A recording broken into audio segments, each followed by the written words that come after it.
मेन्स्ट्रोपेडिया प्रस्तुत करत आहेत हॅलो पिरियड्स.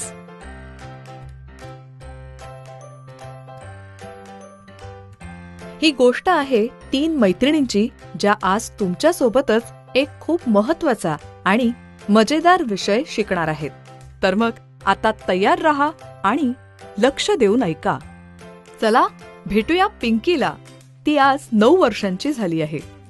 तिच्या मैत्रिणी जिया, मीरा आणि प्रिया दीदी, जी एक डॉक्टर आहे, या सर्वजणी मिळून पिंकीचा वाढदिवस घरी साजरा करत होत्या.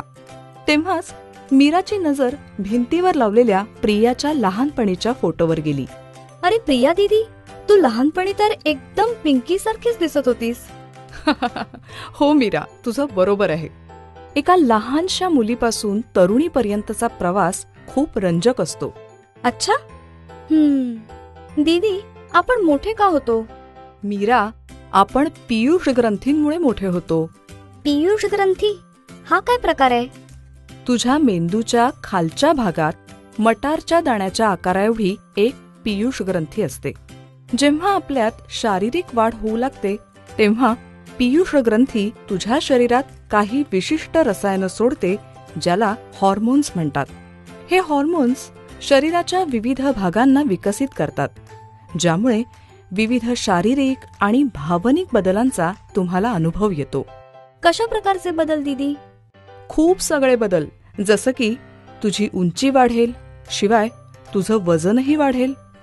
छातीवरच्या स्तनांचाही विकास सुरू होईल. कंबर मोठी होऊ लागेल. आणि हो, तुझ्या काखेत आणि जननेंद्रियांभोवती केस उगवू लागतील.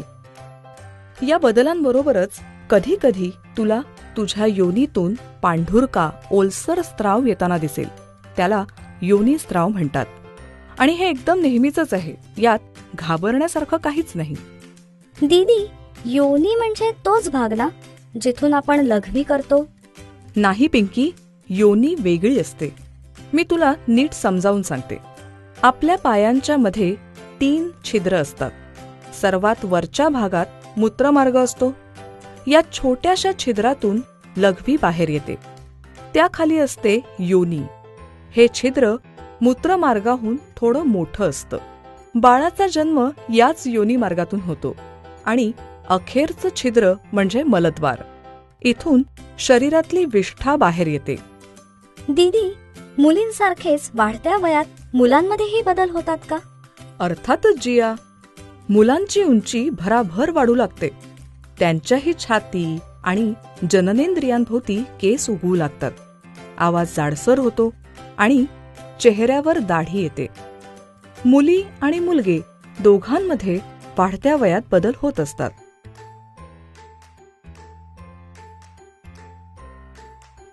अच्छा, आता समजलं की आपली वाढ कशी होते. उत्तम. आता मला हे सांगा की शरीराच्या उत्तम वाढीसाठी कोणत्या गोष्टींची गरज असते? दूध आणि हिरव्या भाज्या आणि फळं सुद्धा. आपण व्यायाम पण केला पाहिजे. अरे वा, तुम्ही सर्वजण तर खूप हुशार आहात. तुम्हा सगळ्यांचं उत्तर बरोबर आहे. चांगली वाढ होण्यासाठी आपल्या शरीराला खूपशा पोषक तत्वांची गरज असते.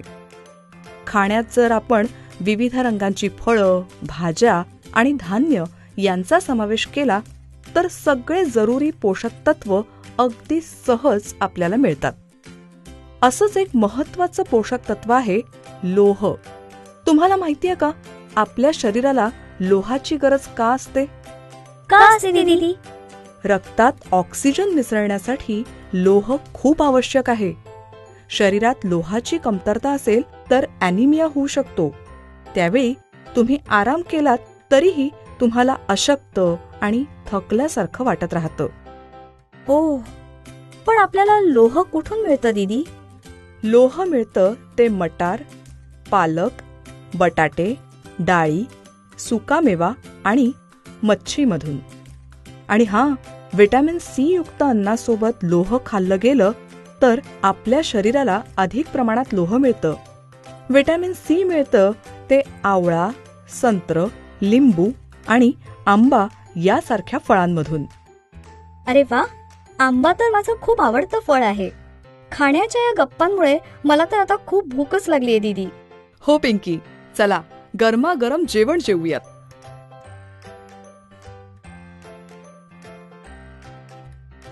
जेवताना जियाला तिच्या अंतर्वस्त्रामध्ये काहीतरी ओलसर जाणवलं.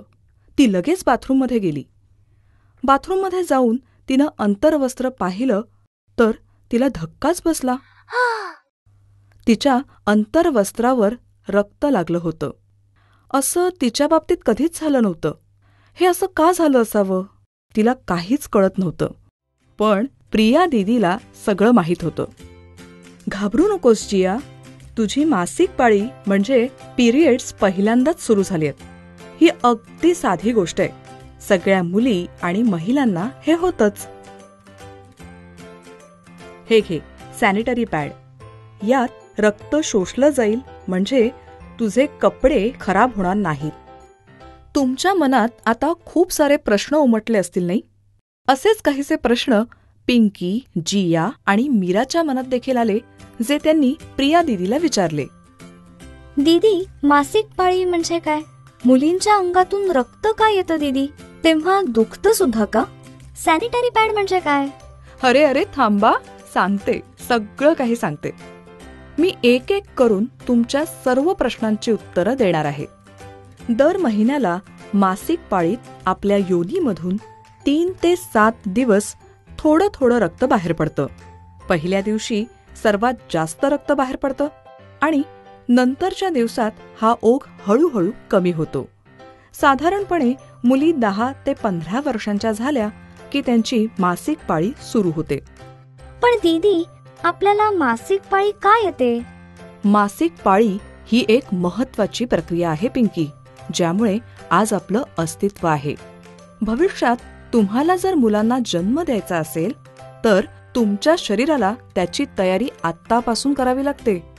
त्या तयारीचाच परिणाम म्हणजे मासिक पाळी. अच्छा, मला एक सांगा, शरीरात बाळ कुठे बनतं हे तुम्हाला माहितीये का? पोटात. नाही, गर्भाशयात. एकदम अचूक उत्तर मीरा. गर्भाशय आपल्या पोटाच्या खालच्या भागात असतं.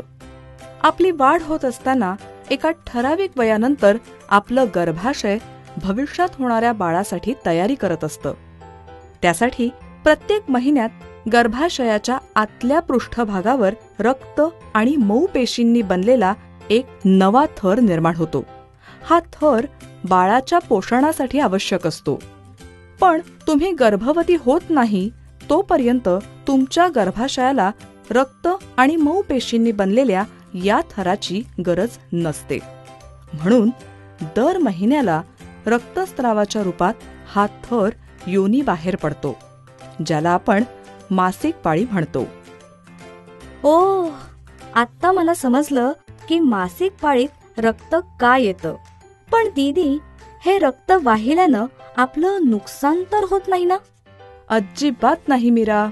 उलट पाळी येणं म्हणजे तू निरोगी असल्याचं लक्षण आहे आणि याचा अर्थ तुझ्या शरीराची योग्य वाढ होतीये.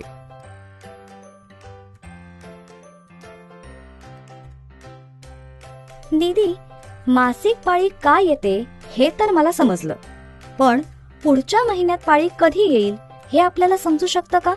हो तर नक्कीच समजू शकतं जिया. प्रत्येक मुलीला एका ठराविक आणि नियमित काळानं पाळी येते. हा मधला काळ म्हणजे मासिक पाळीचं चक्र असतं. हे मी तुम्हाला एका उदाहरणातून समजावून सांगते. समजा तुमची पाळी 10 जानेवारीपासून सुरू झाली आणि पुढल्या वेळी 7 फेब्रुवारीला तुमची पाळी आली. म्हणजे तुमच्या मासिक पाळीचं चक्र हे 10 जानेवारीपासून ते 6 फेब्रुवारीपर्यंत असणार. हे झाले एकूण 28 दिवस. याचाच अर्थ तुमच्या मासिक पाळीचं चक्र 28 दिवसांचं आहे. तुम्हाला प्रत्येक 28 दिवसांनी मासिक पाळी येण्याची शक्यता आहे. हां, पण एक लक्षात घ्या, प्रत्येक मुलीमध्ये मासिक पाळीच्या चक्राचा हा अवधी वेगवेगळा असतो. खूपच छान. अशा प्रकारे माझी पुढची मासिक पाळी कधी येईल याचा अंदाज मी करू शकते. दीदी, खूप छान माहिती आहे ही. आता मी माझ्या पुढल्या पाळीची तयारी करू शकते. हो जिया, पण एक लक्षात ठेव, तुझी मासिक पाळी आत्ताशी सुरू झालीये. या बदलांशी जुळवून घेण्यासाठी तुझ्या शरीराला थोडा वेळ लागेल. म्हणूनच पहिलं 1 किंवा 2 वर्ष तुझी पाळी अनियमित असेल. काही कारणांमुळे तुमची पाळी 10 दिवसांपेक्षा जास्त दिवस सुरू राहिली किंवा दर तासाला पॅड बदलावं लागेल इतका रक्तस्राव झाला किंवा रक्ताच्या मोठ्या गाठी बाहेर पडतायत असं तुम्हाला दिसलं तर तुम्ही तात्काळ डॉक्टरकडे गेलं पाहिजे. दीदी, माझ्या पोटात थोडंसं दुखतंय, काय करू मी? जिया, अनेक मुलींना पाळीच्या काळात पोटाच्या खालच्या भागात दुखतं किंवा पेटके येतात. योनीतून रक्त बाहेर पडावं म्हणून गर्भाशय आकुंचन पावतं, ज्यामुळे काही मुलींच्या पोटात दुखतं. हे खूप साधारण आहे आणि यात घाबरण्यासारखी कोणतीच गोष्ट नाही. पाळीच्या काळात शरीरात होणाऱ्या बदलांमुळे काही मुलींच्या चेहऱ्यावर मुरमं देखील येतात किंवा डोकं दुखतं, नाहीतर मग मूड सारखं बदलत राहतो.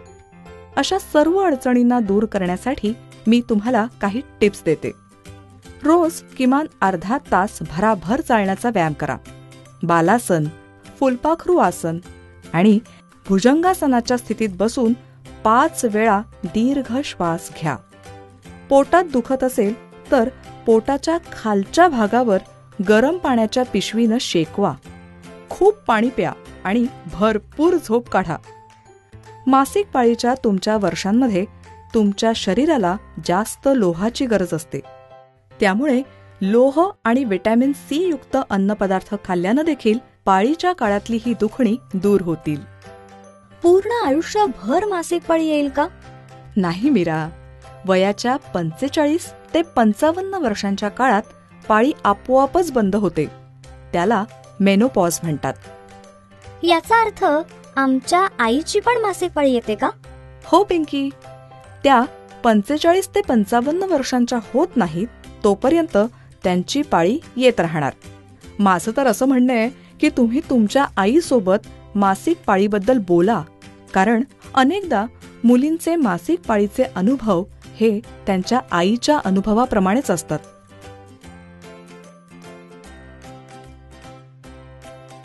दीदी, आज तर तू खूप महत्वाच्या गोष्टी सांगितल्यास, पण हे सॅनिटरी पॅड काय असतं?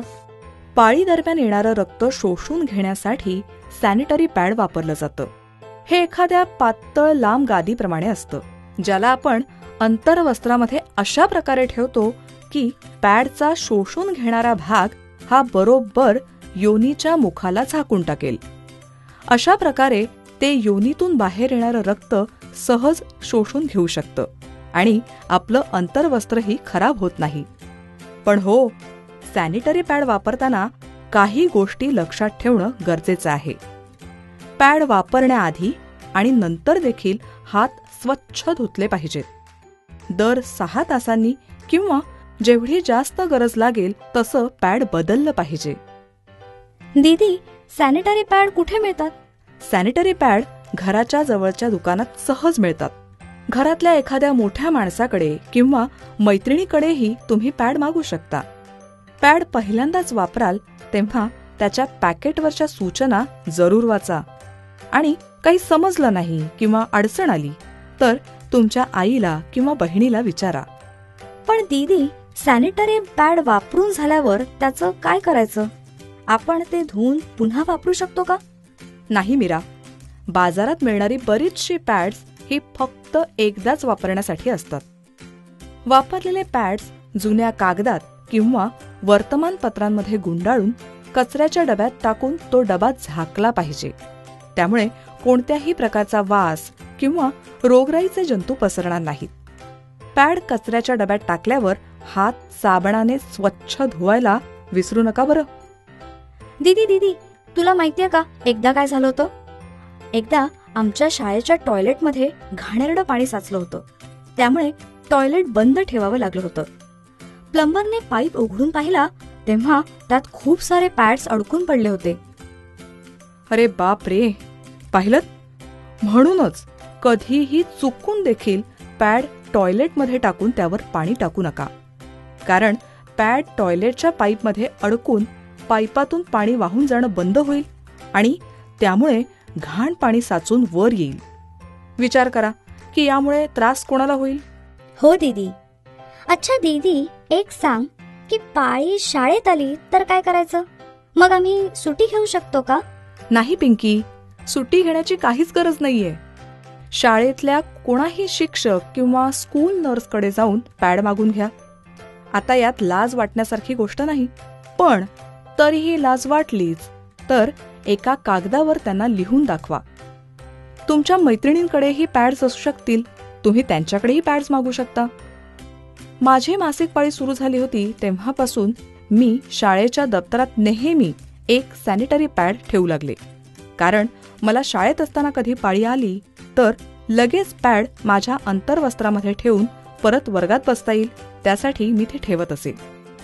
दीदी, मला काही कारणानं सॅनिटरी पॅड खरेदी करता आलं नाही, तर अशा वेळी मी काय करू शकते? जिया, तू घरी देखील सॅनिटरी पॅड बनवू शकतेस.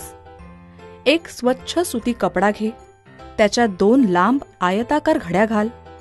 आता ही घडी तुझ्या अंतर्वस्त्रामध्ये सॅनिटरी पॅड सारखी ठेव. हे कपड्याचे पॅड 2 ते 3 वेळा वापरू शकतेस, पण प्रत्येक वापरानंतर कपड्याचं हे पॅड आठवणीने स्वच्छ आणि थंड पाण्याने धुवून ठेवा आणि उन्हात चांगलं वाळवल्यानंतरच ते वापरता येईल. प्रखर सूर्यकिरणांमुळे त्यातील जंतू मरून जातात.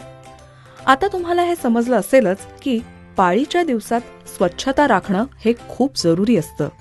पण दीदी, पाळीच्या दिवसात स्वच्छता एवढी महत्वाची आहे, तर मग या दिवसात आंघोळ करू नका असं का सांगतात?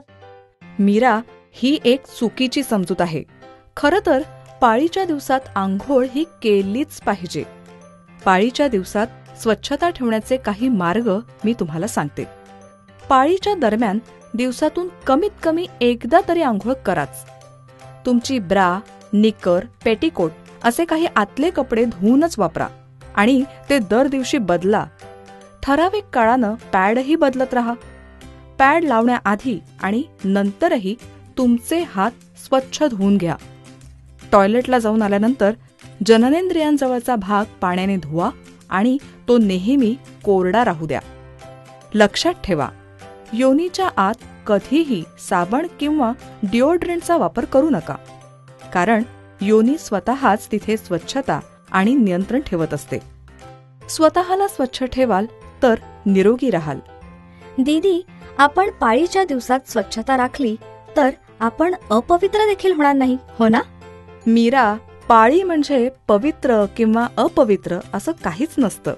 पाळी ही तर एक नैसर्गिक प्रक्रिया आहे, ज्यामुळे आपलं शरीर निरोगी आहे हे समजून येतं.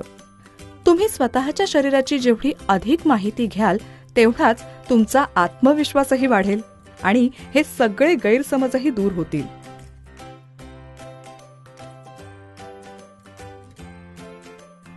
पाळीच्या काळात थोडा बहुत त्रास प्रत्येकीलाच होतो.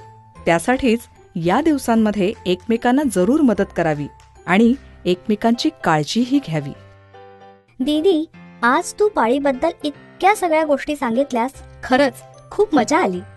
पण या एवढ्या सगळ्या गोष्टी मी लक्षात कशी ठेवू? मला तर अजून एकदाही पाळी आली नाहीये. अगं, म्हणून तर पिंकी, मी तुझ्या वाढदिवसासाठी एक खास भेट आणलीये. हे घे. यात काय आहे दीदी? अरे वा, मेन्स्ट्रुपेडिया कॉमिक बुक. हो पिंकी, या कॉमिक बुकमध्ये सुंदरशा चित्रांच्या माध्यमातून पाळीबद्दल अत्यंत सोप्या आणि रंजक पद्धतीनं समजावून सांगितलं आहे. तुला हे वाचून खूप मजा वाटेल आणि खूपशा नवीन गोष्टीही शिकायला मिळतील. थँक्यू प्रिया दीदी. मी, मीरा आणि जिया हे कॉमिक बुक एकत्र बसून वाचू, हो ना? हो, अगदी बरोबर.